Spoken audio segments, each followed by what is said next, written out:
Bonjour à tous, c'est le Killer qui vous parle donc pour une nouvelle vidéo collection aujourd'hui consacrée au thème Lego Ninjago pour l'année 2020. Et donc, qu'est-ce que c'est qu'une collection? Eh bien, c'est très simple. C'est moi qui vais mettre en scène tous les modèles d'un thème et revenir rapidement dessus, donc afin de tirer une sorte de bilan, de conclusion de fin d'année. Et donc, Ninjago 2020, c'est quoi? C'est trois sous-thèmes distincts. Donc, déjà, effectivement, sorti en début d'année, c'est Prime Empire ou Premier Empire en français.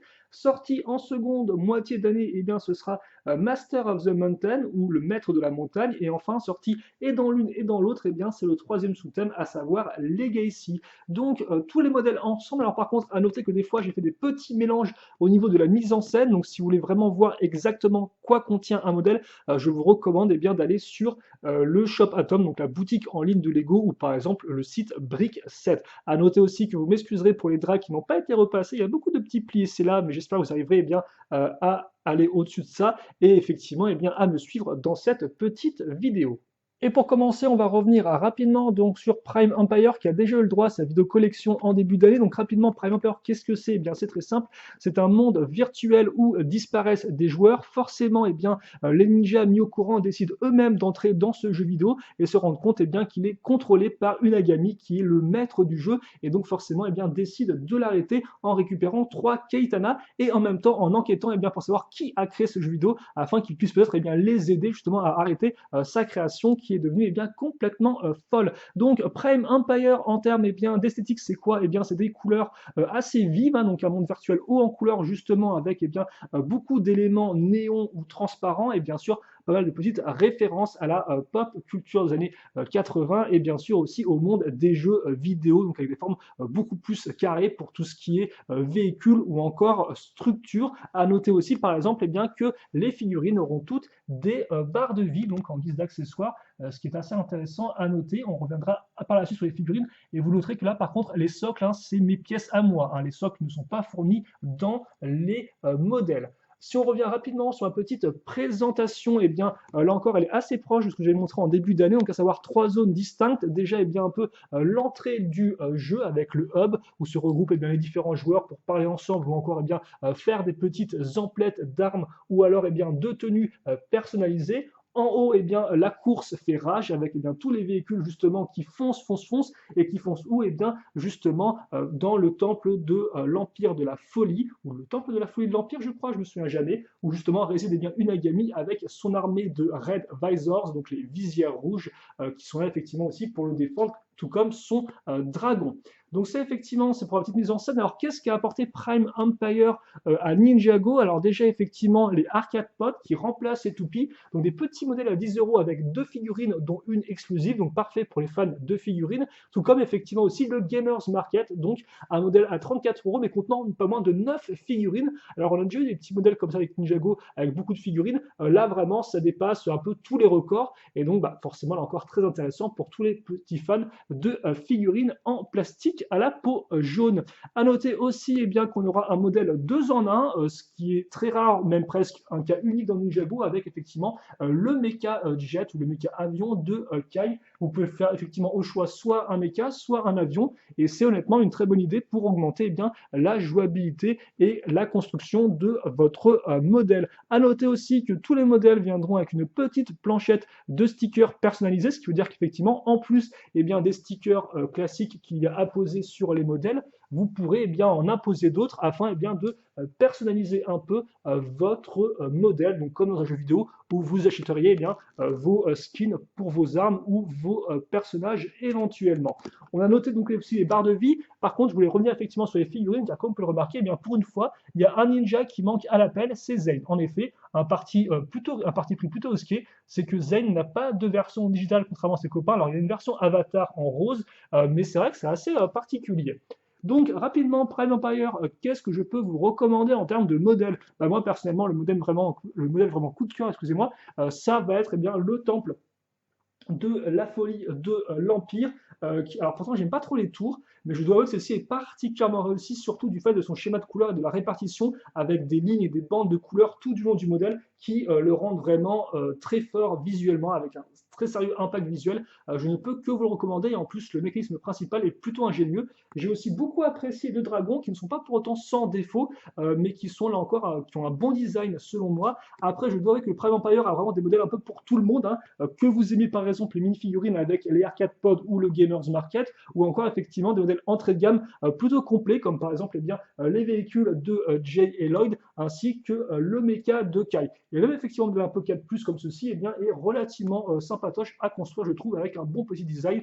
Quant à la voiture effectivement de Scott, hein, le Gamers Tuner Gamer Car, je ne sais plus son petit nom, elle est assez intéressante, assez particulière, mais pas très très bien finie non plus. Voilà, c'est un peu son petit défaut, mais vraiment des modèles pour tout le monde pour effectivement cette première vague de l'année Prime Empire. Passons donc maintenant à la seconde vague, Master of the Mountain. En termes d'histoire, c'est relativement simple. Les ninjas sont invités au royaume lointain de Shintaro, mais Cole se rend rapidement compte que sous la surface, dans les donjons de Shintaro, règne un esclavage terrible. En effet, il y a deux espèces. Donc d'un côté, les Muns, des sortes d'orques de couleur verte, de l'autre, les Geckos, une sorte de lutins de couleur violette, qui sont réduits en esclavage par le terrible sorcier au crâne, qui veut d'eux qu'il récupère de la pierre Vange pour son profit personnel. Forcément, les ninjas vont essayer de l'arrêter et de récupérer avant lui les deux lames de la délivrance. En termes d'esthétique, donc effectivement, dans un monde souterrain volcanique, ce qui explique effectivement les couleurs orange, gris foncé, gris clair pour la roche, ainsi que les couleurs marron pour le bois. On note aussi la présence du blanc pour tout ce qui est créature, donc un schéma de couleurs relativement naturel et terne, à l'inverse du monde virtuel de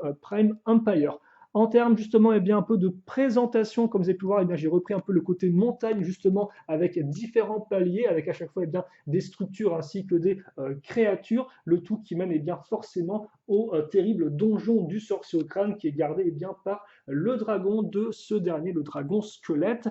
Donc maintenant on va revenir rapidement sur les nouveautés de cette vague-là, à savoir le fait que la plupart des structures de cette vague peuvent se transformer en jeux de société, parce qu'en effet on aura des petites cases avec des stickers, donc à poser ou pas si vous le souhaitez. Ceci auquel on va rajouter des nouvelles pièces de toupie qui font aussi office de dés, et enfin des petits socles qui font eux office de compteur de vie. En clair, avec ces trois éléments, vous aurez tout ce qu'il faut pour avoir un jeu de plateau avec vos figurines à faire avancer, à faire combattre, et aussi à éviter les pièges. À noter qu'il y a deux types de règles différentes, des règles basiques très simples et des règles avancées à télécharger qui sont plus proches effectivement d'un jeu de rôle façon Donjons et Dragons, avec fiches de personnages et compétences à appliquer. Donc effectivement, il y a vraiment pour tous les niveaux. Et justement, à noter que les différentes structures, vous pouvez pouvoir les raccrocher ensemble, donc soit pour étendre votre jeu de plateau pour la version jeu de société, soit éventuellement juste pour jouer normalement avec vos Lego. Ensuite, on va passer aux différents modèles, parce qu'effectivement là, on va y revenir un peu plus en détail. Donc on va commencer par les Spirisu Burst, nouvelle toupie à 10 €, qui honnêtement ont des nouvelles pièces relativement cool et aussi des nouvelles figurines qui sont vraiment sympathiques, mais qui hélas ne marchent pas à tous les coups, ce qui est relativement dommage pour une toupie. On passe ensuite au dragon de Wu. Là encore un très bon modèle entrée de gamme avec un bon ratio prix-pièce et ainsi que la figurine de Wu et le fait qu'on ait un dragon pour un prix assez bas. Seul petit problème peut-être effectivement les articulations un poil limitées. On passe ensuite donc ça c'était 20 €. On passe ensuite effectivement à 30 € avec le donjon du crâne, un excellent modèle aussi bien en termes de sélection de figurines qu'en termes de détails. Il y en a vraiment de partout et c'est vraiment un modèle qui met dans l'ambiance effectivement des donjons de Shintaro pour pas trop cher.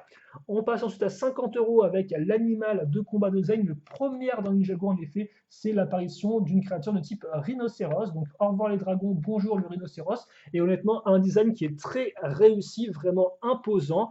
Seul petit problème là encore peut-être des articulations un poil limitées, mais un modèle là encore qui est vraiment unique. On passe ensuite à 75 € avec le robot de feu et de pierre. Là encore un design unique, car en effet on aura une asymétrie en termes de couleur, un peu à la façon du dragon de fusion qu'on avait eu en 2017. Un très beau design, un mecha vraiment massif, mais là encore problème niveau articulation et aussi au niveau de la forme des jambes qui est très particulière, presque comme s'il était assis. Il faut s'y habituer en tout cas, peut-être pas pour tout le monde. On enchaîne maintenant avec 85 euros, c'est le dragon squelette du sorcier au crâne, un excellent modèle car effectivement, contrairement au mecha, lui, eh bien, vous avez le dragon mais aussi des structures ainsi qu'une très bonne sélection de figurines, donc vraiment de quoi bien s'amuser. Alors certes, le dragon squelette est relativement entre guillemets classique, j'aurais peut-être aimé une petite touche de magie ou un peu un peu plus de créativité, mais honnêtement, c'est vraiment un bon modèle pour un bon prix. Et enfin, à 110 euros, c'est le donjon du sorcier au crâne. Là encore, un excellent modèle, aussi bien en termes de design, de relief que de mécanisme, de figurines. Il y a vraiment tout pour plaire si vous avez les moyens. C'est un excellent modèle que je ne peux que vous recommander. Et justement, en termes de modèles que moi je pourrais vous recommander, alors, excusez-moi 2 secondes, hop là. Personnellement, le Dragon de Roue est vraiment un très bon modèle entrée de gamme, comme je l'ai précisé, pas cher et efficace avec tout ce qu'il faut. Vous avez aussi effectivement le rhinocéros si vous voulez quelque chose d'un peu plus original. Bien évidemment, vous avez aussi le donjon du crâne qui lui coûte quand même moins cher que le rhinocéros et qui est vraiment très complet. Ou effectivement, pour ceux qui ont un peu plus de moyens, le dragon ou encore le gros donjon au fond qui honnêtement pourront vous plaire quoi qu'il arrive parce que vraiment le contenu est de qualité aussi bien dans l'un que dans l'autre. Donc vraiment là encore des très bons modèles riches en détails malgré des couleurs ma foi peut-être un poil trop ternes. Et pour finir, attardons rapidement effectivement sur le sous-thème Legacy. Donc Legacy, qu'est-ce que c'est? Eh bien, c'est un sous-thème introduit en 2019 qui va bien réimaginer d'anciens modèles Lego Ninjago, les remettre un peu au goût du jour avec des nouvelles pièces, des nouvelles techniques de construction, des nouvelles fonctionnalités, voire même en les rendant plus fidèles à leur version série télévisée d'époque. Et donc justement en 2019, on avait introduit 3 saisons, la saison 0, 1 et 2. Et maintenant en 2020, eh bien, on va introduire 2 nouvelles saisons, la saison 3 et la saison 4, sorties respectivement en 2014 et en 2015. Et donc justement, avant ça, revenons rapidement sur les modèles qu'on a eu en début d'année. Donc déjà avec eh bien, le buggy de Lloyd, donc le Jungle Rider, donc ça c'est de la saison 4. Ensuite, donc on a le Thunder Raider, donc ça c'est de la saison 3, donc rebooted ou réinitialisé. On avait aussi donc le robot doré, saison 2 quant à lui. Et enfin, saison 0, saison pilote si vous préférez, le dragon de Kai, donc en version 4+, ce qui veut dire que la construction est plus simple parce que c'est pour les plus jeunes. Aussi à noter qu'entre les deux vagues, on a eu la sortie d'un pack de figurines, un pack de figurines définitivement, là encore, saison 3 avec les terribles Nindroid. Et donc pour cette nouvelle vague, eh bien, on aura 3 nouveaux modèles que vous pouvez voir ici, à commencer par le combat du supersonique, donc un nouveau modèle 3+, inspiré de la saison 1, où justement eh bien, on va retrouver le fameux avion de Jay, ainsi qu'un véhicule pour les serpents et un petit temple. Donc même si la construction n'est pas top, la jouabilité est vraiment très cool, très diversifiée, amenant plein de petites scènes de jeu différentes, et donc forcément un modèle qui est haut en couleur lui aussi. Tout comme d'ailleurs eh bien, le Kai Fighter, donc le Kai Fighter qui quant à lui eh bien, est tiré de la saison 3, donc là encore réinitialisé, un modèle relativement classique, mais qui a un mécanisme de transformation qui est vraiment efficace, avec un design vraiment au top, un modèle vraiment que j'ai appris à apprécier. Et enfin, donc, eh bien, on aura le Destiny's Bounty, donc le QG des ninjas, inspiré donc de la saison 1. Et là encore, un très beau modèle, épuré, fidèle à la série télé, vraiment. Même si effectivement l'extérieur est réussi, l'intérieur, quant à lui, laisse un peu à désirer avec un aménagement qui manque de détails. Et là, selon moi, et quand même, il ne faut pas se le cacher, un modèle un peu cher, car effectivement, en termes de prix, on sera dans du 130 euros. Le Kai Fighter, c'était 40 euros, et le petit modèle 4+, c'était 30 euros. Et pour conclure déjà, eh bien, on va rester sur la vague Legacy. Et donc, que dire de cette nouvelle fournée de modèles 2020, si ce n'est que personnellement, eh bien, j'ai eu beaucoup moins d'engouement envers eux que envers leur modèle 2019. Et ce pour plusieurs raisons, je pense. Déjà, effectivement, c'est un manque d'homogénéité au niveau des modèles. Effectivement, auparavant, eh bien, il y avait uniquement 3 saisons qui étaient représentées, ou 3 années si vous préférez, de 2011 à 2013, qui de base, effectivement, eh bien, auraient dû constituer le thème Lego Ninjago, avant qu'effectivement celui-ci se retrouve être trop populaire pour Lego et qu'il le relance un an plus tard. Mais donc effectivement, cela veut dire qu'on avait beaucoup plus de cohérence entre les modèles et surtout beaucoup de modèles tirés de 2012, ce qui forcément est bien augmenté l'homogénéité entre eux. Là, c'est 5 saisons différentes qui vont être représentées toutes en même temps et généralement, ça veut dire eh bien, que la plupart des saisons seront représentées uniquement par un seul modèle. Et pour celles qui ne le seront pas, comme par exemple eh bien, la saison 3, donc effectivement rebooted, eh bien, je trouve que cela manque effectivement un peu d'envergure. Par exemple, Rebooted, ok, mais où est Zane? Zane, effectivement, est absent alors que pourtant c'est le personnage principal de la saison. Idem aussi, on aurait pu enfin attendre Sirius Borg en version civile, ça aurait été l'occasion de le faire, et ce n'est pas non plus le cas. Donc effectivement, un potentiel qui n'est pas vraiment très exploité pour les saisons qui ont le plus effectivement de représentation. Et puis il y a aussi, je pense, les modèles en eux-mêmes. C'est vrai qu'auparavant, il y avait beaucoup de modèles qui m'ont vraiment marqué, que ce soit le Samurai Mech par exemple, qui était un peu plus réduit que sa version originale, ou encore le Supersonic de Jay qui était beaucoup plus moderne et détaillé que sa version 2012, ou encore la Foreuse de Cole ou le Monastère de Shimizu, beaucoup plus fidèle à la série télévisée, qui eux, effectivement, c'est vraiment des modèles qui ont eu un fort impact, que je trouve vraiment excellent. Et là, j'ai pas vraiment le même sentiment, et pourtant, on a un peu les mêmes choses. On a effectivement un peu le même type de réimagination, en plus petit ou en plus fidèle à la série télévisée, mais je dois avouer qu'au final, la plupart de ces modèles, je les trouve sympas sans plus. Très propres, bien réalisés, mais il manque un petit truc en plus, quoi. Et c'est ça, effectivement, qui me laisse un peu ce goût d'inachevé avec ces modèles-là, effectivement, ce potentiel, justement, qui n'est pas vraiment exploité jusqu'au bout. Idem aussi, les modèles 4+, alors personnellement, j'ai pas trop de problèmes envers eux, mais je me doute bien que la plupart d'entre vous sont un peu déçus, effectivement, de ne pas avoir, entre guillemets, des versions traditionnelles refaites de ces modèles-là, et à la place des modèles faits avec vraiment des petites pièces qui ont un peu moins d'envergure. Et donc c'est pour ça qu'effectivement, au final, cette seconde vague Legacy, je trouve vraiment que c'est un peu en mode la suite du best-of, quoi. En clair, on reprend des modèles ici et là à refaire, mais sans la cohérence qu'on avait auparavant, sans le côté un peu homogène, et au final, bah, le potentiel qu'on aurait pu avoir n'est pas vraiment exploité. Alors après, là encore, c'est moi ce que j'en pense, mais voilà, j'aurais aimé peut-être un peu plus de choses un peu uniques, un peu tirées de la série télévisée, comme des figurines par exemple, des personnages qu'on a pu auparavant, et en fait, non quoi. Et donc c'est pour ça qu'il y a un côté un peu très mouais qui en ressort, malgré quand même la qualité intrinsèque des différents modèles. Et au final, on peut se demander si la vague Legacy ne m'a pas plus marqué que ça. Est-ce que c'est aussi le cas des vagues Prime Empire et Master of the Mountain? Et honnêtement, je ne pense pas, effectivement. C'est vraiment deux vagues très intéressantes et qui sont particulièrement intéressantes à étudier parce qu'effectivement, elles s'opposent, elles se complètent grâce à leurs différences. En effet, d'un côté, on aura Prime Empire, donc un monde technologique avec des véhicules hauts en couleur, et à côté, on aura Master of the Mountain, un monde beaucoup plus médiéval, un peu moyenâgeux, avec des couleurs ternes beaucoup plus naturelles, où il n'y a presque aucun véhicule hormis le mecha. Effectivement, tout le reste, c'est des sortes un peu de bêtes légendaires, donc qui elles sont bien organiques. Idem, on a aussi la notion de jeu. D'un côté, un jeu vidéo dans l'histoire, et de l'autre, un jeu de plateau que vous pouvez en faire en vrai avec vos petites mimines. Et je trouve ça vraiment intéressant. Donc vraiment, c'est un peu deux ambiances complètement contraires, ce qui fait qu'effectivement, certains qui n'ont pas du tout apprécié le côté futuriste de Prime Empire, le côté un peu gaming, ont été relativement séduits par le côté beaucoup plus terre à terre de Master of the Mountain.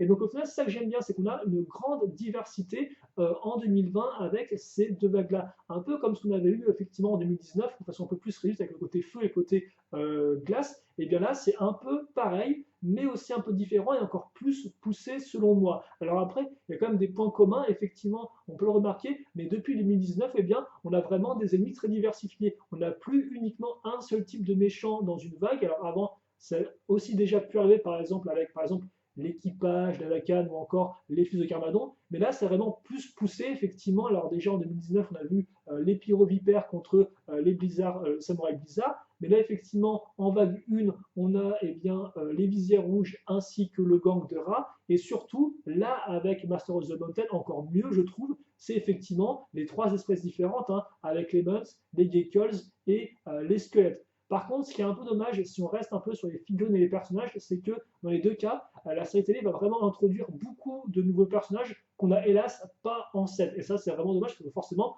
quand vous regardez la série télé, vous vous habituez à ces personnages-là, vous vous attachez à leur caractère, à leur comportement, et au final, ils n'apparaissent pas en jouets. Ça, c'est hélas, ma foi, un peu décevant, mais bon, on est avant tout là pour parler des jouets en eux-mêmes. Et donc, justement, au niveau des jouets, j'ai peut-être un peu moins de coup de cœur qu'en 2019, je dois vous avouer. Toutefois, j'apprécie vraiment beaucoup la diversité ainsi que l'expérimentation de ces deux vagues par rapport à ce qu'on a pu voir auparavant dans Ninjago, ainsi que forcément les nombreuses structures. Moi, je suis un grand fan de structures, donc forcément, je suis un peu aux anges qui m'ont ravi.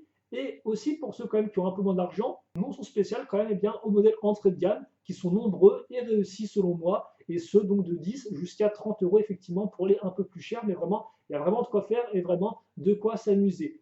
Donc honnêtement, vraiment une bonne année, très diversifiée, avec vraiment deux ambiances bien distinctes, mais qui m'ont aussi plu l'une que l'autre. Alors après, là encore, j'aurais aimé en avoir un peu plus. J'aurais aimé avoir un peu plus de méchants, entre guillemets, de véhicules méchants pour Prime Empire. J'aurais aimé effectivement avoir un peu plus de personnages originaux pour Master of the Mountain, ou encore plus effectivement de bêtes légendaires, parce que je trouve vraiment le concept très fort. Mais bon, on passe à voir, et dans ce qu'on a eu, eh bien, je trouve qu'on a quand même déjà de quoi faire et de quoi bien s'amuser. Bref, nous, on va se quitter là-dessus. Si vous avez des questions, des commentaires, eh n'hésitez pas à les poser. J'y répondrai avec grand plaisir, comme d'habitude. Pour le reste, nous, on se retrouve eh bien, très prochainement pour de nouvelles vagues. En attendant, portez-vous bien, passez une bonne journée, une bonne soirée, une bonne tout ce que vous voulez. Et à la prochaine. Salut à tous et à toutes.